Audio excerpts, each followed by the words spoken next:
Season 1 में हमने अब तक देखा कि कैसे दो देश उस्तानिया और वेस्टलिस एक दूसरे के बिल्कुल खिलाफ थे। उस्तानिया देश के एक बहुत ही खास अधिकारी डेनमन डेसमेंड पर नजर रखने के लिए वेस्टलिस ने अपने सबसे जाबाज और होशियार जासूस ट्विलाइट को उस्तानिया भेज दिया। ये जासूस भेस बदलने में माहिर था और अब तक 100 से ज्यादा चेहरे बदल चुका था। इस मिशन को पूरा करने के लिए उसे एक नकली परिवार बनाने का आदेश मिला। वो खुद साइकेट्रिक बनकर एक बच्ची आन्या को गोद लेता है जो कि एक टेलीपैथ होती है और सबका दिमाग पढ़ सकती थी। फिर वो एक औरत यॉर से झूठी शादी करता है जो कि दुनिया की नजरों में एक सरकारी कर्मचारी है, पर असलियत में वो एक पेशेवर कातिल है। ये तीनों एक दूसरे के साथ रह तो रहे होते हैं, लेकिन एक दूसरे की असलियत के बारे में बिल्कुल मालूम नहीं होता। ट्विलाइट का मिशन होता है कि वो अपनी बेटी आन्या को उसी स्कूल में भेजे जिसमें डेनमन डेसमंड का बेटा पढ़ रहा होता है, ताकि दोनों बच्चों में दोस्ती हो सके और ट्विलाइट का काम इजी हो जाए डेनमन डेसमंड पर नजर रखने के लिए। वो दोस्ती की आड़ में उसके करीब जाएगा और उस पर नजर रखेगा। प्रॉब्लम ये है कि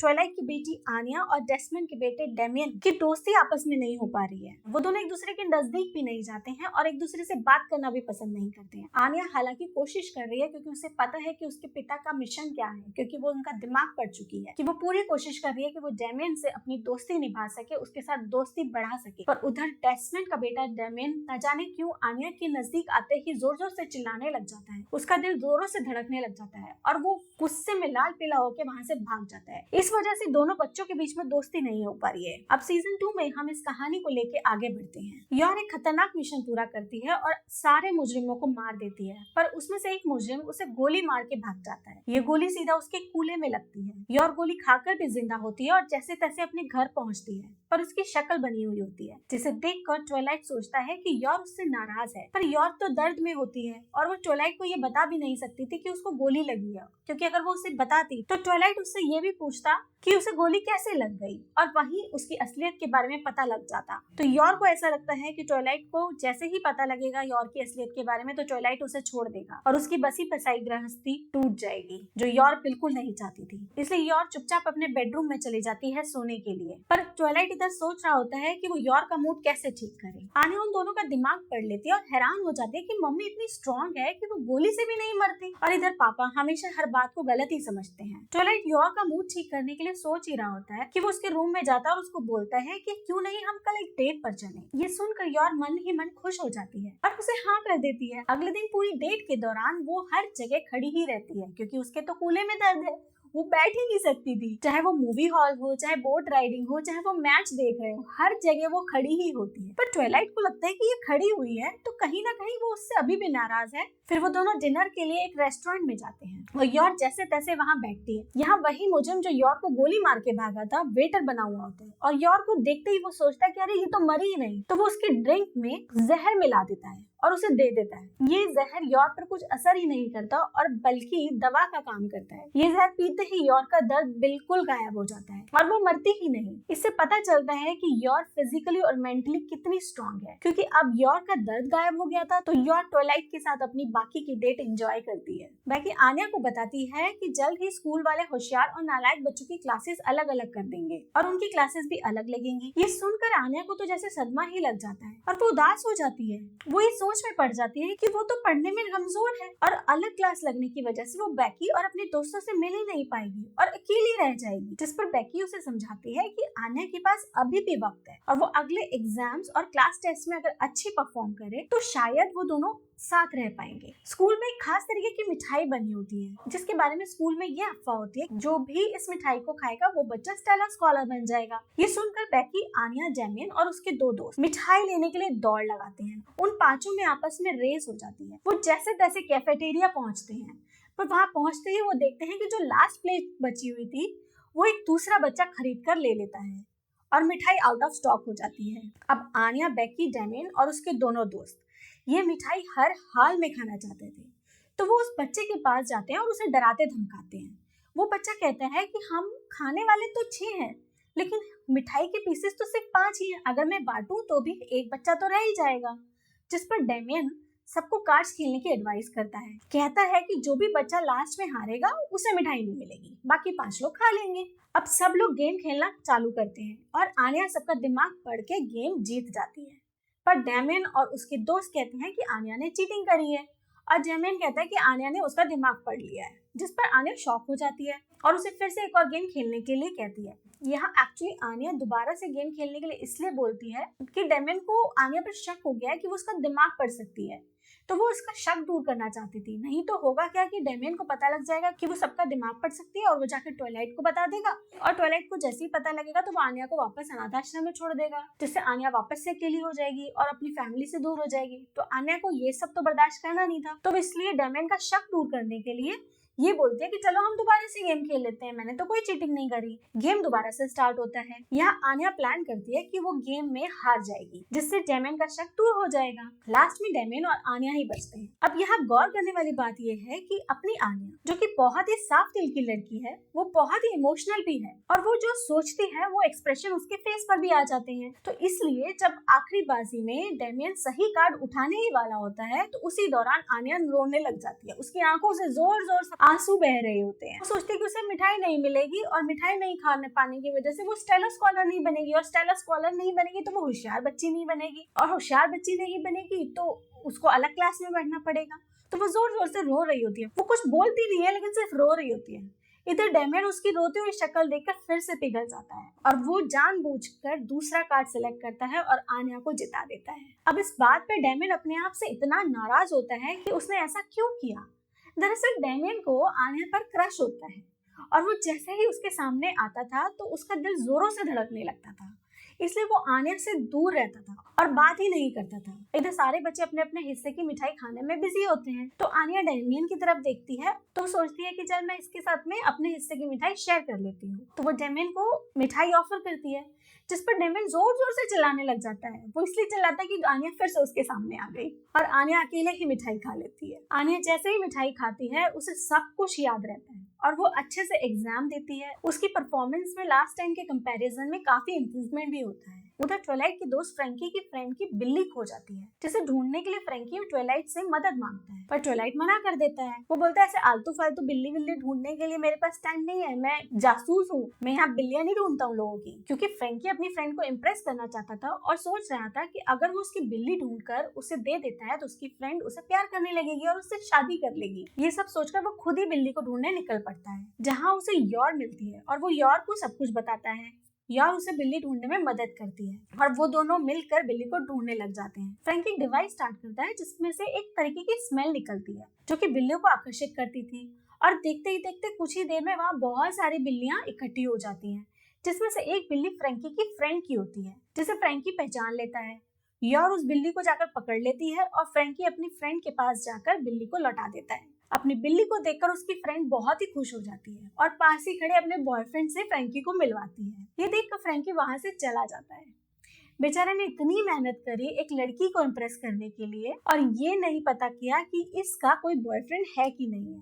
खैर हम कहानी में आगे बढ़ते हैं। यॉर को उसका बॉस एक नया असाइनमेंट देता है, एक माफिया फैमिली की सुरक्षा की जिम्मेदारी। ये फैमिली उस्तानिया से बाहर दूसरे देश एक वॉयज यानी पानी के रास्ते एक शिप से दूसरे देश जा रही होती है और उनके पीछे कुछ लोग पड़े होते हैं उनको मारने के लिए। यॉर को इस फैमिली के साथ उनका बॉडीगार्ड बन के रहना होगा और उनको सुरक्षित दूसरे देश पहुंचाना होगा। यॉर का बॉस यॉर की फैमिली के लिए एक झूठी स्टोरी भी बना लेता है जिससे वो ट्वाइलाइट और आन्या को सुना सके कि यॉर कहाँ गई है, क्यों गई है। घर लौटते वक्त यॉर को उसका भाई ट्रेन में मिलता है। वो दोनों अपने बचपन की बातें कर रहे होते हैं और यूरी अपने स्टेशन पर उतर जाता है। उसके उतरते ही यॉर सोचती है कि अब उसका भाई बड़ा हो गया है और अच्छे पैसे भी कमा रहा है और उसे अपनी बहन की कोई जरूरत नहीं है, और यॉर को भी अब ये काम छोड़ देना चाहिए क्योंकि ये काम उसने अपने भाई को पालने के लिए ही शुरू किया था, जिसकी अब कोई जरूरत नहीं है। उधर मॉल में आन्या ट्वाइलाइट के साथ घूम रही होती है कि वहाँ पर एक लॉटरी लगी हुई होती है जिसका फर्स्ट प्राइज एक शिप पर जाना था। आन्या ये लॉटरी की टिकट जीत जाती है। ऑफ कोर्स टिकट मैनेजर का दिमाग पढ़कर वो फर्स्ट प्राइज वाला टिकट ही चूज करती है। यॉर के घर आते ही आन्या और ट्वाइलाइट लॉटरी के बारे में बताते हैं और यॉर भी बताती है कि वो भी सेम ही शिप पर ऑफिस की तरफ से जा रही है। ट्वाइलाइट की बॉस भी ट्वाइलाइट को छुट्टी दे देती है ट्रिप पर जाने के लिए। अब तीनों आन्या, ट्वाइलाइट और यॉर शिप के लिए निकलते हैं और शिप पर पहुंचकर योर फर्स्ट क्लास की तरफ निकल जाती है अपने ऑफिस का काम करने के लिए और ट्वाइलाइट और आनिया का रूम थर्ड क्लास की तरफ होता है। ट्वाइलाइट योर को कहता है कि वो फ्री होकर उन्हें कॉल करे और मन लगाकर अपना काम करे और वो आनिया का ध्यान रखेगा। इधर योर उस माफिया फैमिली से मिलती है और उनको बताती है कि उसका हस्बैंड और बेटी भी सेम ही शिप पर है। इस शिप पर उस माफिया फैमिली को खत्म करने के लिए एक होड़ लगी हुई होती है। ये एक तरह का कंपटीशन था कि जो भी उस फैमिली को पहले मारेगा उसे पैसे मिलेंगे। तो उस जोन के जितने भी गुंडे थे वो सब उस शिप पर बैठे हुए थे उस फैमिली को मारने के लिए। योर और फैमिली डिनर से अपने रूम लौट चुके होते हैं और कि तभी रूम सर्विस के लिए एक वेटर रूम की बेल बजाता है, जिस पर माफिया की वाइफ बताती है कि उसने तो कुछ भी ऑर्डर नहीं किया है। अब योर सतर्क हो जाती है कि कुछ ही सेकंड्स में वो वेटर बाहर से गोलियां चलाने लगता है और योर मिसेस ग्रे और उनके बच्चे को बचा लेती है और उस खूनी को मार देती है। वो लोग अब सेकंड क्लास में जाते हैं रूम शिफ्ट करने के लिए, क्योंकि इस रूम के बारे में सारे खूनियों को पता लग गया था। योर और मिसेस ग्रे अभी सेकंड क्लास की तरफ जा ही रहे होते हैं कि सामने की तरफ से एक दूसरा खूनी आ जाता है जो उनको सबके सामने मारने का प्लान करता है। जो पास ही खड़ी आनिया उस गुंडे के दिमाग को पढ़ लेती है। आनिया सोचती है कि अगर ये खूनी लड़ाई शुरू करेगा तो मम्मी को भी लड़ना पड़ेगा और पापा को मम्मी की असलियत का पता लग जाएगा कि मम्मी एक प्रोफेशनल किलर है और पापा मम्मी के साथ रिश्ता खत्म कर देंगे और आनिया को भी वापस अनाथ आश्रम छोड़ देंगे और आनिया फिर से अकेली हो जाएगी, जो आनिया को बिल्कुल पसंद नहीं था क्योंकि आनिया अनाथ आश्रम वापस नहीं जाना चाहती थी। आनिया ट्वाइलाइट को कपड़ों की शॉपिंग में ऐसा उलझाती है कि ट्वाइलाइट उस शॉप से बाहर ही नहीं आ पाता और अपने लिए कपड़े ही खरीद रहा होता है। और इधर योर अपनी फाइट उस खूनी के साथ खत्म करके मिसेस ग्रे को बचाकर वहां से भाग जाती है। सेकंड क्लास में पहुंचकर वो लोग एक रूम में रुकते हैं और योर पूरी रात दरवाजे पर ही पहरा दे रही होती है। वो सारे वक्त यही सोच रही होती है कि वो ये काम क्यों कर रही है, किसके लिए कर रही है, क्योंकि अब उसका भाई तो बड़ा हो गया है और उसके पास कोई वजह नहीं है इस काम को करने के लिए, क्योंकि उसने ये काम शुरू किया था अपने भाई को पालने के लिए।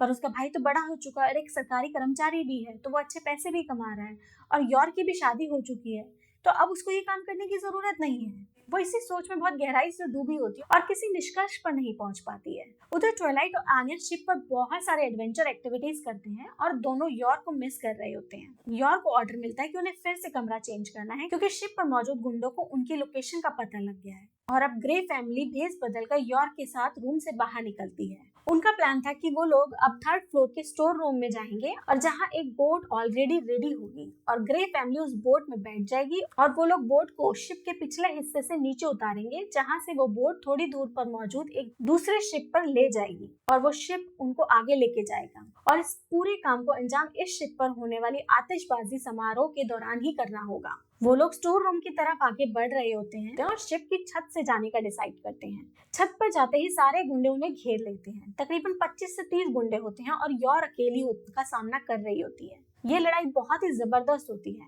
यहाँ योर का बॉस भी आ जाता है उसकी मदद करने के लिए। एक तरफ शिप के सारे पैसेंजर शिप पर होने वाली आतिशबाजी का मजा ले रहे होते हैं और यहाँ योर और उसका बॉस खून की होली खेल रहे होते हैं। वो एक एक करके सारे मुजरिमों को मार गिराती है और इस फाइट में योर के बॉस को भी गोली लग जाती है। योर ग्रे फैमिली को छुपा देती है और इस दौरान मिस्टर ग्रे को भी गोली लग जाती है। योर उन सब से लड़ते लड़ते थक जाती है और सोचती है कि वो ये काम क्यों कर रही है और किसके लिए कर रही है।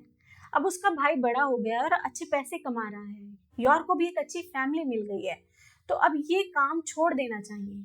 वो सोचती है कि ये काम करना उसकी मजबूरी थी क्योंकि उसको अपने छोटे भाई को पालना था और अब और भी बड़ी मजबूरी बन गया है क्योंकि अब उसे अपनी फैमिली और देश को बचाना है। इस तरह से योर को अपने सवालों का जवाब मिल गया था कि वो ये काम क्यों कर रही है और क्यों इस काम को आगे कंटिन्यू करना चाहती है। वो बहुत ही बहादुरी से गुंडों से लड़ती है। इधर ट्वाइलाइट शिप पर मौजूद खुफिया पुलिस की बातें सुन लेता है और उसे पता चलता है कि शिप पर बहुत सारे बॉम्ब लगे हुए हैं, तो वो आनिया को किड्स प्ले रूम में छोड़कर अपना भेस बदल लेता है और खुफिया पुलिस की मदद करता है उस बॉम्ब को डिफ्यूज करने में। वो जैसे ही एक बॉम्ब डिफ्यूज करते हैं तो उन्हें खबर मिलती है कि शिप पर और भी जगहों पर बॉम्ब लगे हुए हैं और खुफिया पुलिस और ट्वाइलाइट मिलकर उन बॉम्ब को डिफ्यूज करते हैं। तभी एक बॉम्ब को डिफ्यूज करते समय ट्वाइलाइट को लगता है कि ये फट जाएगा, तो वो उस बॉम्ब को उठाकर सीधा समंदर की तरफ दौड़ लगाता है और समंदर में फेंक देता है और ठीक उसी समय वो गुंडे भी शिप पर से एक बोट के सहारे नीचे उतर जाते हैं और ये बॉम्ब सीधा जाकर उनकी बोट पर गिरता है और इस तरह से गुंडों का भी सफाया हो जाता है और शिप पूरी तरह से सेफ हो जाता है। इधर योर और उसका बॉस ग्रे फैमिली को अलविदा कहते हैं और उन्हें शिप से बाहर समंदर में उतार देते हैं, जहां एक दूसरा प्राइवेट शिप उनका वेट कर रहा होता है। अब काम खत्म होने के बाद योर का बॉस योर को परमिशन देता है ट्वाइलाइट और आनिया से मिलने के लिए एक नए मिशन के साथ। उधर ट्विलाइट को भी रियलाइज होता है कि वो अपनी फैमिली आनिया और योर के साथ कितना खुश है और उसके जासूसी के काम की वजह से वो बहुत अकेला रहा था, कभी अपनी फैमिली नहीं बना पाया था। पर आज उसके पास अपनी एक छोटी सी फैमिली है, चाहे छोटी ही सही पर फैमिली है। शिप का सफर खत्म होता है और योर, ट्विलाइट, आनिया घर वापस आते हैं। योर अपने ऑफिस जाती है और अपने कलीग्स को स्केलेटन वाला एक की चेन गिफ्ट करती है, जिसे देखकर उसके सारे कलीग्स उसका मजाक उड़ाते हैं और कहते हैं कि अरे ऐसा गिफ्ट कौन देता है, इससे अच्छा तो तुम वाइन लेके आ जाती। दूसरी तरफ ट्विलाइट भी अपनी बॉस को सारी इन्फॉर्मेशन देता है और शिप पर क्या क्या हुआ वो भी सारी इन्फॉर्मेशन देता है। और आनिया भी स्कूल जाते ही अपनी अकड़ में होती है कि वो एक लग्जरी शिप करके आई है और उसे ऐसा लगता है कि वो जैसे ही शिप के बारे में सबको बताएगी तो सारे बच्चे उसके पीछे पीछे आएंगे और वो फेमस हो जाएगी। और वो जैसे ही बताती है तो बच्चे रिएक्ट भी नहीं करते और बेकी उसे बताती है कि वो ये ट्रिप कई बार कर चुकी है। और फिर आनिया सबसे झूठ बोलती है कि उनके शिप पर एक ऑक्टोपस एलियन ने हमला कर दिया था, जिसे एजेंट आनिया ने मार गिराया और सबको बचा लिया। ये सुनकर सब बच्चे आनिया पर जोर जोर से हंसने लगते हैं कि वो क्यों मजाक बनवा रही है अपना। स्कूल से घर आते वक्त बेकी आनिया को समझाती है कि उसको फेमस होने के लिए सबसे झूठ बोलने की जरूरत नहीं थी, उसे झूठ नहीं बोलना चाहिए था और उसे हमेशा ये भी याद रखना चाहिए कि ये स्कूल कंट्री के सबसे रईस लोगों का है और यहाँ अमीरों के बच्चे ही पढ़ते हैं और शिप पर जाना उनके लिए एक आम बात है। ये सुनकर आनिया बहुत उदास हो जाती है, उसका जैसे दिल ही टूट जाता है। इधर यूरी भी अपनी बहन से मिलने उसके घर आ रहा होता है और ट्विलाइट घर को भी एक कपल फ्रेंडली घर बना देता है। यूरी के आते ही थोड़ी देर में आनिया भी स्कूल से आ जाती है और वो स्नैक्स खाते वक्त सबको बताती है कि उसने फेमस होने के लिए स्कूल में सब बच्चों से झूठ बोला और सारे बच्चों ने उसका मजाक बनाया। ये सुनकर ट्विलाइट, योर और यूरी उसे झूठ ना बोलने की सलाह देते हैं और सोच में पड़ जाते हैं कि वो लोग भी तो कितने लोगों से अपनी असलियत छुपाए हुए हैं और न जाने कितना झूठ बोलते हैं। इधर बेकी अपने घर पर एक रोमांटिक सीरियल देख रही होती है और उसे आनिया के पापा ट्विलाइट से मिलने का मन करता है, तो वो बिना बताए आनिया के घर ही आ जाती है। ट्विलाइट और आनिया उसका वेलकम करते हैं और बेकी ट्विलाइट को अपने सामने देखकर बहुत ही खुश हो जाती है। वो ये जानकर और भी खुश हो जाती है कि योर घर पर नहीं है। वो योर की जगह खुद आनिया की मम्मी बनना चाहती थी। बेकी ट्विलाइट को मन ही मन पसंद करती थी। एक्चुअली ये वही है जो बचपन में किसी से भी प्यार हो जाता है ना, ऐसे ही बेकी को भी आनिया के पापा से प्यार हो गया है। आनिया बेकी का दिमाग पढ़ लेती है और उसे लगता है कि अगर बेकी उसकी मम्मी बन जाए तो बहुत ही अच्छा हो जाएगा, क्योंकि बेकी तो बहुत ही अमीर है। तो होगा क्या कि अगर बेकी मम्मी बन जाएगी तो वो लोग बेकी के घर जाकर रहेंगे, खाना भी बेस्ट शेफ से बनाएंगे और घर का काम भी नौकर चाकर करेंगे। ये सब सोचकर आनिया भी बहुत खुश हो जाती है और उसे लगता है कि हाँ, अगर योर की जगह बेकी मेरी मम्मी होगी तो चलेगा। योर घर आते ही बेकी और सबके लिए चाय बनाती है और चाय पीते ही बेकी बेहोश होने का नाटक करती है। ये देखकर योर बहुत ही परेशान हो जाती है और बेकी को गोद में उठाकर हॉस्पिटल की तरफ दौड़ने लग जाती है। रास्ते में बेकी योर को बताती है कि वो बिल्कुल ठीक है और वो सिर्फ नाटक कर रही थी ट्विलाइट का अटेंशन पाने के लिए। ये सुनकर योर बहुत ही खुश हो जाती है कि बेकी बिल्कुल ठीक है और वो बेकी को बताती है कि वो उससे बिल्कुल नाराज नहीं है, कि वो ट्विलाइट को पसंद करती है, क्योंकि ऑफ कोर्स योर को तो पता ही है कि बेकी एक छोटी सी 4 साल की बच्ची है और ये बच्चों वाला प्यार है। अब बेकी सबको गुड बाय बोलती है और अपने घर जाती है। ट्विलाइट अपने डॉग बॉन्ड को लेकर सैर पर जाता है। जहाँ बॉन्ड को एक बिल्डिंग में आग लगने की स्मेल आती है तो वो ट्विलाइट को बिल्डिंग के पास लेके जाता है। बॉन्ड बिल्डिंग के अंदर चला जाता है क्योंकि उसे किसी के अंदर फंसे होने की आशंका होती है, जिसे देखकर ट्विलाइट भी बिल्डिंग के अंदर चला जाता है। वो दोनों मिलकर एक छोटे से पपी की जान बचाकर वहां से लेकर आते हैं कि तभी बॉन्ड पास ही खड़े एक आदमी के ऊपर अटैक कर देता है और जब ट्विलाइट उस आदमी का बैग चेक करता है तो उसके पास से ऑयल और माचिस निकलता है। वो उस आदमी को वहीं बांध कर चला जाता है ताकि पुलिस उसको पकड़ सके। इधर बॉन्ड के फर में भी आग लग जाती है, जिसे पास ही खड़े कुछ लोग पानी डालकर बुझा देते हैं। पर इससे होता क्या है कि बॉन्ड बिल्कुल सुकड़ जाता है, जिसे देखकर ट्विलाइट को उस पर बहुत हंसी आती है। वो दोनों घर पहुंचते हैं जहां योर बॉन्ड को सुखाती है और आनिया बॉन्ड और ट्विलाइट के मन की बात पढ़ लेती है और उसे पता लग जाता है कि ये दोनों एक मिशन कंप्लीट करके आए हैं और वो उन दोनों को एक कागज से बना स्टार देती है। अब ये तीनों अपनी एक छोटी सी फैमिली में बहुत खुश हैं और अपना अपना काम भी कर रहे हैं। इसी के साथ हमारा सीजन 2 भी खत्म होता है। अब अगले सीजन के टेलीकास्ट होने तक का हमें वेट करना होगा। तब तक के लिए बाय बाय।